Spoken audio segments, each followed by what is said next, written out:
Namaste and welcome to Awaken Living with Nibodhi.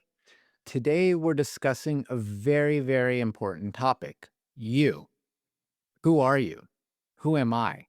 This is one of the most, if not the most important question we need to ask.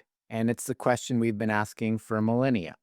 So today we're discussing the art and science of being you, exploring what our true identity is from a Vedic psychology, a Vedic, yogic, Ayurvedic perspective. Because we live in a time where everyone is really trying to define themselves, figure out who they are and define themselves, whether it's through a label or through gender identification or through their race or profession or even their political identity, their social status, the things that they believe, their personal preferences. These have all become ways that we attempt to understand ourselves and try to understand others. And this is really just societal conditioning. And sometimes labels create belonging and social understanding and do serve a purpose, but they don't actually reveal the deeper truth about who we are. They don't tell us anything. They just tell us what our sense organs like and don't like. From the perspective of Vedic psychology, from yoga, from Ayurveda, identity is so much more than the personality traits. Because remember, the persona is the mask. And our identity has the mask of the roles, this personality trait. This determines some of the social roles and these external categories we place ourselves in, but that's not who we are. The Vedic teachings tell us that beneath the role, behind the mask, beyond the label, beyond the conditioning, is the self, the Atman. And this is the deepest identity that exists beyond all these fluctuations of the mind, of the body, of the emotions, of the social conditioning. Because if who we are was the body, when one cell dies, we would die. So we're obviously not the body. The thoughts come and go. When the thought passes, we would pass. Emotions come and go. So we're obviously not those things. And society is trying to make us believe that we're these things, but we're so far from that. I mean, really, modern culture is encouraging identification with these external appearances and all these crazy psychological narratives. It encourages to put up this persona in a public image. But that's not what the Vedic wisdom tells us. The Vedic wisdom actually offers inquiry. That's the main thing. Atma Vichara is self-inquiry. Who am I behind the mask? Who am I behind the role? Who am I behind the ever-changing phantasmagoric spectacle of the time-space continuum? Who are you when all of that disappears? Who are you without your parental, family, religious, societal conditioning? Who are you when the trauma heals? When the praise and blame are not there? When success and failure are not there?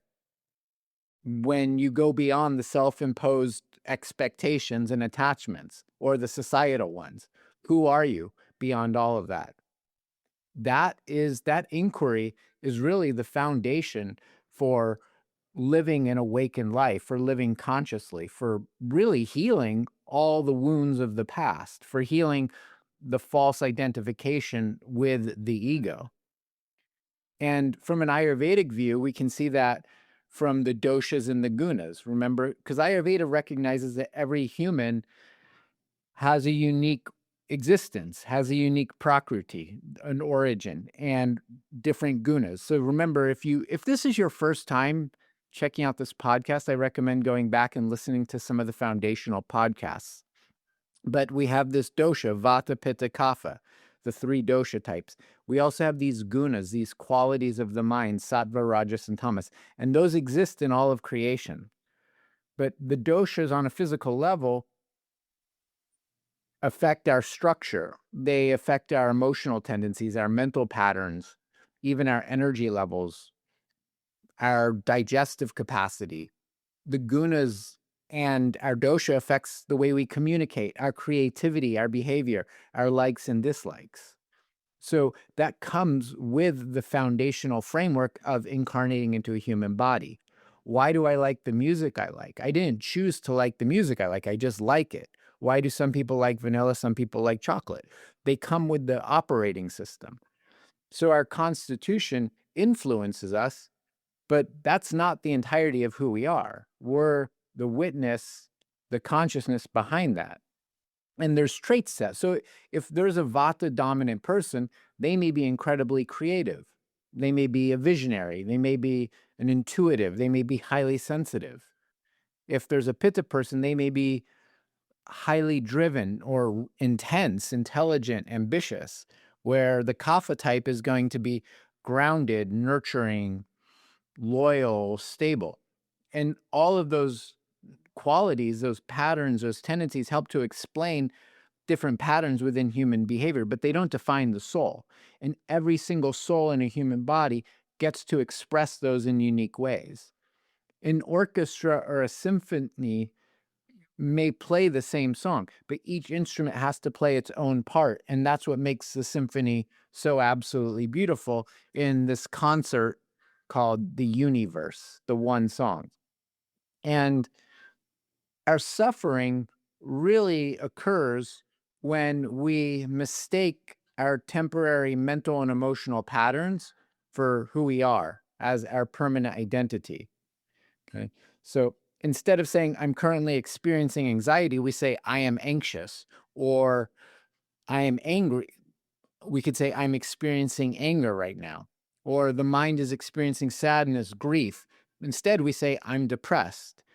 We say, I'm broken instead of I have wounded parts, or I'm a failure instead of I've not succeeded in meeting the expectations I set for myself. So we're identifying how we feel and the emotions with who we are. And it really has nothing to do with that. Vedic psychology, the gunas, the yogic psychology, these qualities really would reframe this entirely differently. Anxiety actually comes from an increase in vata or a disturbance in vata, where anger can reflect aggravated pitta constitution, and depression, sadness, grief, attachment, stagnation all reflect a kapha imbalance. These are just conditions that move through consciousness. They're not the essence of consciousness itself. And that, if we can make that distinction, that really can change our whole perspective on everything. Because we have this false identity called ahamkar, which in yoga, in Ayurveda, it describes the ahamkar as, they classify it as the I maker, but it's the ego. It's the separate self, or it's just the operating system, the current operating system of the computer.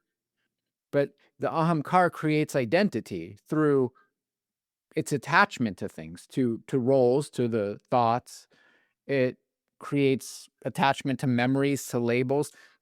And it's really fascinating because we become really attached to the things that hurt us the most. It's a fascinating thing that the mind does. We hold on to the things that hurt us the most, and we don't hold on to the things that have helped us to grow and to love. And that's an ego structure. The ego really tells us that I am my achievements, or I am my status, I'm my appearance, I am my political group, I am my trauma, I am my pain, I am what other people think of me, I am the actions I did in the past. Those are a small part of the whole framework. That's not who we are. The self, the true self, remains untouched beyond the changing phenomenon. And really, our suffering and the modern suffering, I mean, sufferings exist for a really long time, but I think the modern suffering is that we're becoming imprisoned within these conditioned identities. And a lot of that has to do with social media, because the mind, for some reason, clings to the narratives that were formed through the society, through the culture, through the family systems, or just our wounds, our fears, and again, the social programming. And these things over time become a mirror. They become this psychological mirror that is not clear. It's a dirty mirror. And then we become defensive because we don't like what we're seeing in the mirror. And yoga and Ayurveda do tell us that our unresolved emotions, our emotional experiences, create these energetic impressions called samskaras. These are grooves. They create a deep groove. It's like a groove in the record or a path that's been treaded in the forest. And these impressions, these samskaras, they shape our perception. They shape our behavior. They can even shape our attraction patterns and our fears and all the unconscious habits. Modern science, neuroscience is telling us that 95% of what we do is coming from the unconscious subconscious, meaning only 5% of the time we're actually awake and aware. So, most people are not living from their authentic identity, meaning the true self. We're living from these accumulated conditions, these samskaras. And we can really only be awake. We can only be whole. We can only be consciousness when we start developing an awareness that we were already unconscious. So we have to be aware that we're unaware. We have to know that we don't know and then search deeper. And really, yogic psychology, Vedic psychology helps us to identify where we are in our psychological journey through the gunas. There's 3 gunas, Sattva, Rajas, and Tamas. The Sattva guna is the mind is clear and it's in harmony. And as Sattva increases, our natural state of dwelling in the self will naturally emerge. Like the cocoon, the caterpillar has gone into the cocoon and now it's become a butterfly. So when we're in a sattvic state, when the mind is in the sattvic state, that we're aligned with the truth, we're aligned with compassion and discernment, and we have a deep inner peace, and from that wisdom comes. But when the mind is in that rajasic state, it's agitated, it's filled with activity, and our identity becomes very demonstrative, very performative. We're creating an external persona. We're putting up the mask for social media to create these perfectly curated lives when behind the mask we're in pain. And that mind becomes very reactive, especially when it's challenged. That's a restless mind. It's a competitive mind. It's actually very externally driven. It's not inspiration. It's motivated by something outside of itself because it thinks it doesn't have something. And then the other guna is the tamas. That's inertia, that's dullness. And when a mind is filled with tamas, our identity, the ego structure, becomes very rigid and it becomes disconnected from self. It becomes disconnected from other people, from true interactions. And it's very fearful and it can be resistant to change and it numbs out. And that's a very sad and depressed state. And the reality is, every person contains all 3 of these in different proportions. That's the nature of the universe. They exist in all of nature. And we need tamas sometimes. If we don't have tamas, we have insomnia and we're not going to get a good night's sleep. There's value in all of it. But when it predominates, life does not feel happy and pleasant. But these gunas and these doshas exist in all of creation. And so that tells us that our true identity is not something that we manufactured. We realize our true identity through purification, basically meaning we wash away the dust from the mirror. And if you've listened to this podcast before, you've heard me quote William Blake's Doors of Perception, where he says, when the doors of perception have been cleansed, everything will appear as it truly is, infinite. So as we clean the mirror, our nervous system heals. As the nervous system heals, those unresolved emotions get cleared up.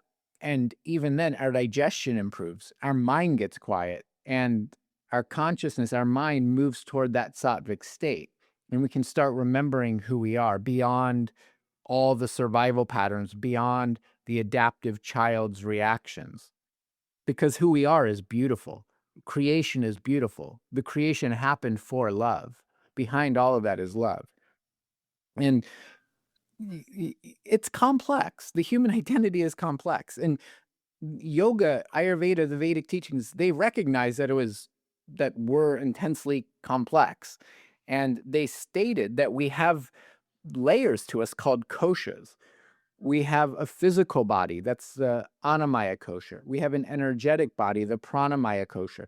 We have an emotional body, the Manomaya kosha. We have a mental body, Vijnanamaya kosha, and then we have a Nandamaya kosha, which is the bliss body.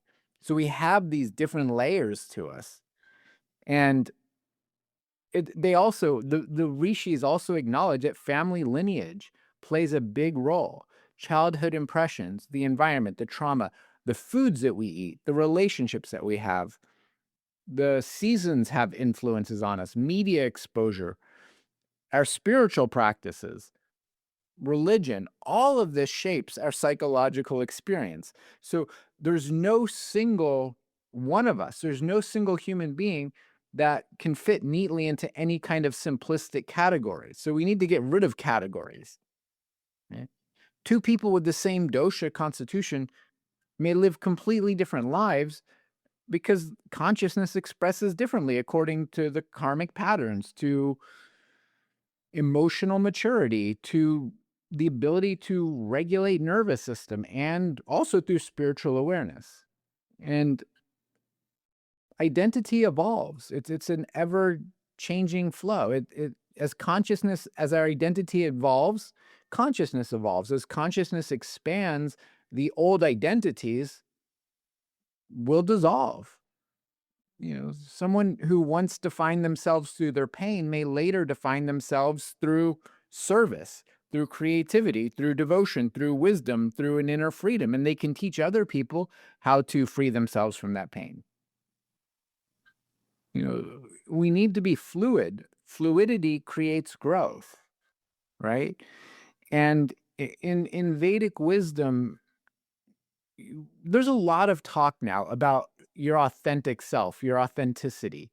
And I think that it's really misunderstood because it's saying find out who you are and make that person seen. And I think that that's just creating more persona. But the Vedic view of authenticity is our true self, and that's really aligned with what our Dharma is. And Vedic psychology, yoga, Ayurveda, even Vedic astrology, Doshas, tells us that everyone has a Dharma. Everyone has a universal Dharma, which is the truth and the way and the light. And then we have a Swadharma, what our unique purpose is during this incarnation. And when we can figure out what our Dharma is and align with that, we understand what our true path is, and we can live in a way that's in alignment with consciousness.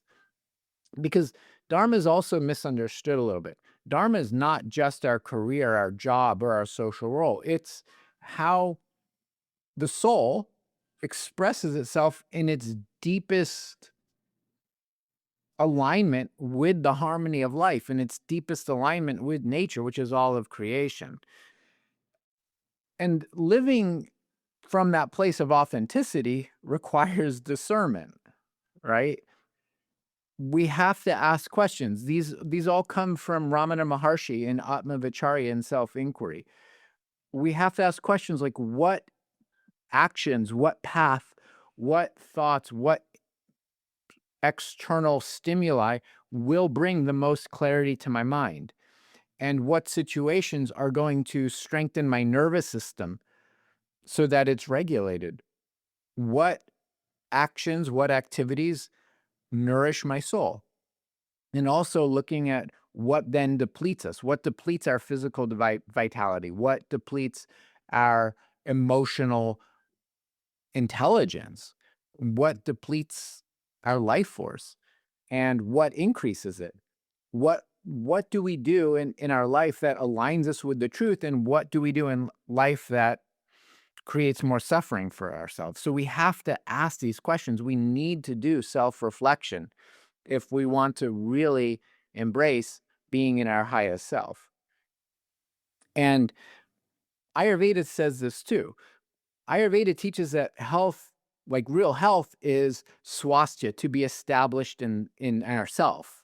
And that's all parts of ourself. And that really happens, that swasthya, that health of physical, mental, emotional, and spirituality, emerges when we're aligned with nature, when we're aligned with the natural law, which means we need to have clear, coherent, honest, loving relationships.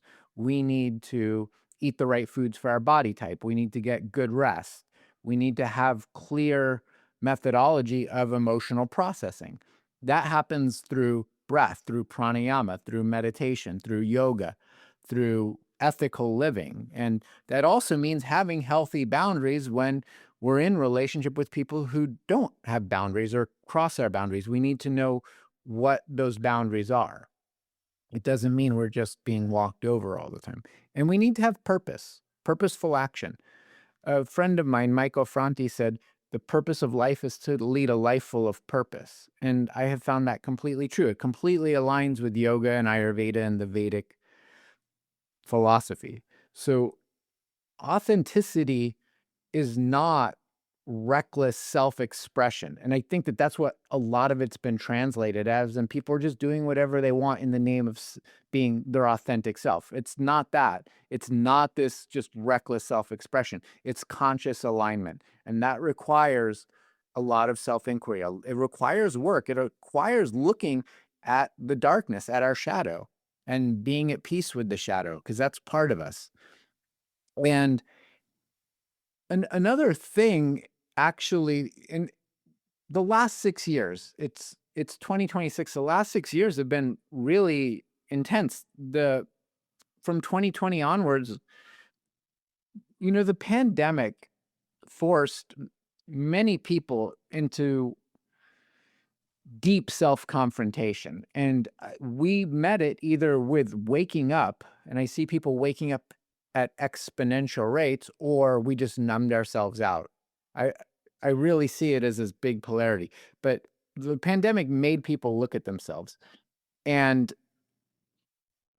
it gave the opportunity for external distractions to disappear. If we're on a conscious path, it gave us a great opportunity to look within. Everything in the world changed. Our careers changed. How we work with people changed. Our relationships shifted. Some relationships were formed. A lot of relationships dissolved. Old coping mechanisms of life stopped working. And so many people from isolation experienced anxiety and grief and burnout and existential questioning. The worst thing for a human being is in isolation. That's how they punish people in prison, is they put them in isolation. We did literally the worst psychological thing we could do. But what's done is done. Now, how do we heal that? And there were people who did the opposite. They did deep meditation. They started studying. They started going back to school. They did online courses. They did so much. But as the global human race goes, I think it was actually very destructive. And from a Vedic perspective, this period, the pandemic onwards, exposed the instability of our ego, of our identities, especially those that were built entirely on external structures. And for those who were on the path, who did have consciousness, who did have the opportunity to go within, they started asking very important questions. Like, who are we? Who am I? Who am I without being in constant motion, with constant productivity? If I'm not producing something, what's my value? What's my worth? Who am I without social performance? And what happens to my nervous system when I don't have to drive 2 hours each day to work? And who am I beyond exhaustion and the distraction and all of this? And then there's the others who went deep down the rabbit hole of distraction. So this period and every moment in life can be a doorway into a profound awakening, a profound introspection into ourself. But I think the collective nervous system became overloaded. That's my overall take from it. And what that looks like from an Ayurvedic perspective is that Vata became greatly disturbed. The Vata disturbance increased globally, because what does Vata represent when it's out of balance? Uncertainty, fear, overstimulation, instability. And simultaneously, a lot of people started seeking kapha solutions, grounding, purpose, healing, spirituality, authentic connections. So one of the things the great thing that I do see out of it is that it created a massive growing movement towards consciousness and self-understanding. The amount of online courses that were created and the amount of self-help and spirituality, there's a lot of garbage out there, but there's also a lot of value out there. Okay? But the most important thing when we're looking at all of this, whether we went down the negative rabbit hole or we started growing, regardless of what we did during the pandemic, regardless of what we've done during our life, what we need now is compassion. First towards ourselves. We need compassion towards everyone, but we really need to give compassion towards ourselves. Okay? Because healing doesn't happen if we don't love ourselves, if we're judging ourselves, condemning ourselves, blaming ourselves, if we have self-hatred. And that inner criticism combined with unresolved emotional conditioning is not healthy. It creates a really unhealthy state, and the cells vibrate at the frequency of thought, at the frequency of our emotions. So our cells, our physical cells, can't be healthy if we're having negative self-talk. So what compassion does is it breaks down the defensive wall around these ego structures, because it's only when we feel safe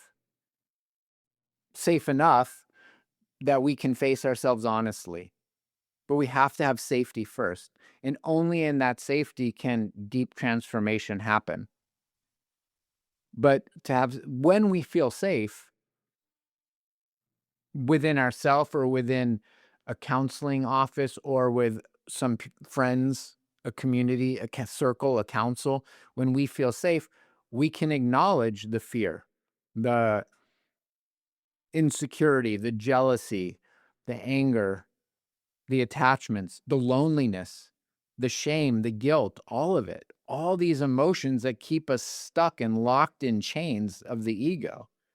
But what we need to do is see all of those things as something that's not who we truly are, that it's like a virus infecting the computer. It's a mind virus that's infecting the computer, and we need to clean that virus out. Okay?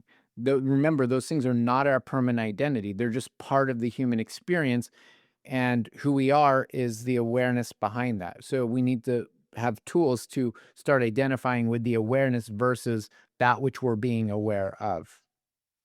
Because again, all of these unprocessed emotions greatly affects our digestion and immunity. Autoimmune conditions are on the rise. Inflammation is on the rise. Gut disorders are on the rise. Cancer, all of this, there's toxins in the environment, but the biggest toxin of all is the mind toxin. It's these unprocessed emotions. The issues get stored deep into our tissues.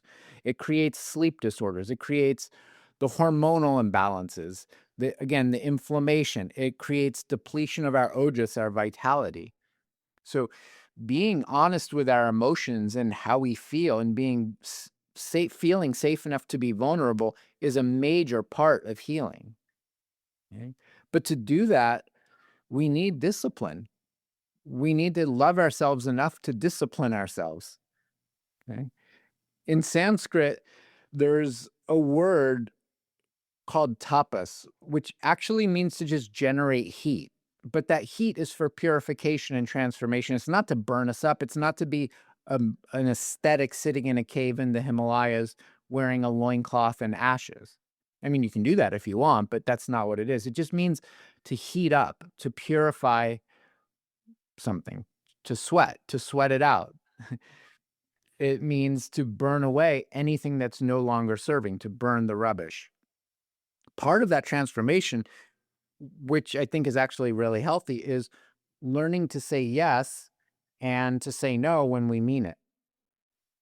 And every relationship, every relationship, our environment, the media, conversations, and all these habits are influencing our consciousness. And it's these external influences that we need to purify. We need to be very mindful in what we're taking in. But if we have these external sources, especially from the media and societal conditionings inside of us that are stored there, they need to be purified. And to do that, we may need time and space away from these things. And so that's why healthy boundaries are really important. Those boundaries help us to protect our prana, our life force, because without those boundaries, the identity has a tendency to become fragmented through this constant external influence, and the emotions get all entangled in all of that. So, to get to our true authenticity of self, it requires sometimes disappointing people. Okay. And who you're disappointing is actually the people who benefited from you not being your authentic self. And they're afraid that if you change, then you won't need them anymore. So we stop the codependency. Okay. So ultimately, our deepest identity is not psychological at all. It's what's beyond all of that. Beneath the personality is that pure awareness. That's what the ancients called Atman, the pure consciousness, the witness awareness, the eternal self. So that is our true identity, the self. And the glorious part about that is that it's always there. It's been with us from birth, and it'll go through us with us through the whole life, because that's who we are. It's not changed by the changes of societal conditions. It's not changed by opinion or aging or success or failure or social labels or praise or blame. It's always there. It's the pure state. And so ultimately, the spiritual path, the path of living a conscious, awakened life, it's not about becoming somebody new. It's about remembering who you are, who you've always been through all the incarnations since the time began, and remembering what is there, who is there once the social conditioning and the societal conditioning and all the conditionings have been removed. And so meditation and pranayama and yoga and mantra and self-inquiry and sattvic living and conscious relationships and being around loving people and nature all help to remove the layers, to wipe the dust away from the mirror, to remove those layers that are obscuring the deep truth. Because all we have to do is clean the mirror. That's the only imbalance, is the mirror is dirty. So, the modern world, it encourages people to reduce themselves and to reduce others into simplified identities, to put everyone in these boxes. But that's not what the wisdom of the universe teaches us. It teaches us that we're way beyond these labels. We're not our trauma. We're not our emotions. We're not the profession or the politics or the appearance or the conditioning. We have those things. Those are part of the human experience, but that's not who we are. We are multidimensional beings that are shaped by body, mind, energy, karma, experiences, consciousness, all of it. But our authentic identity is the awareness behind all of it. And it requires awareness. For us to really start embodying who we are requires awareness. And as our awareness increases, that sattvic quality grows. And as the sattvic quality grows, our clarity grows. And when we have clarity, our nervous system heals. And then the heart opens and all the conditions dissolve, and we awaken to what we have always been, which is love. Okay. The journey towards love, the journey towards self, the journey towards authenticity. It's not, we have to be careful not to construct these false images of enlightenment or perfection.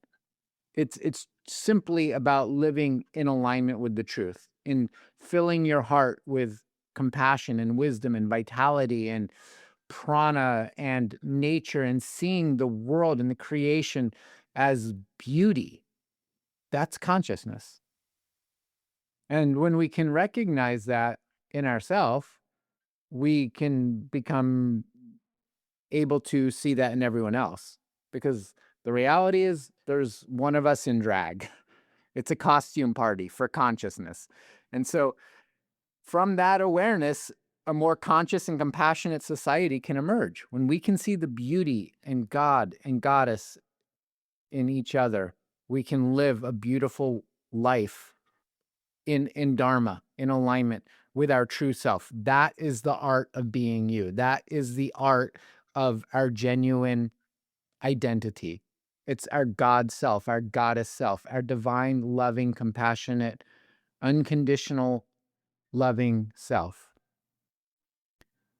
So I hope this discussion was inspiring in some way. I hope that it hit a part of your consciousness in a way that wants you to look deeper into you and see the beauty of you and the magic and radiant divine self that you are.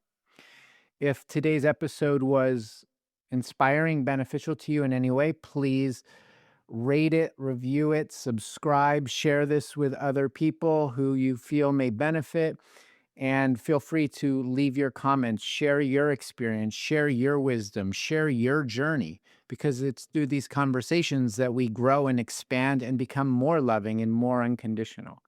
So thank you for joining me. Until next week, fill your hearts with love and express it in everything you do. Before you go, if you've been curious about Ayurveda and want to actually understand your body and start applying it into your daily life, I built the complete Ayurveda course for exactly that. It contains more than 30 years of education and practice distilled into 50 lessons, with over 10 hours of content, guided meditations, personalized assessments, and so much more. It's designed so you'll feel real shifts as you go through it. You'll experience more energy, better digestion, increased mental clarity, and a deeper sense of balance. Lesson by lesson, it's all there. So go to Nibodhi.com/courses to learn more.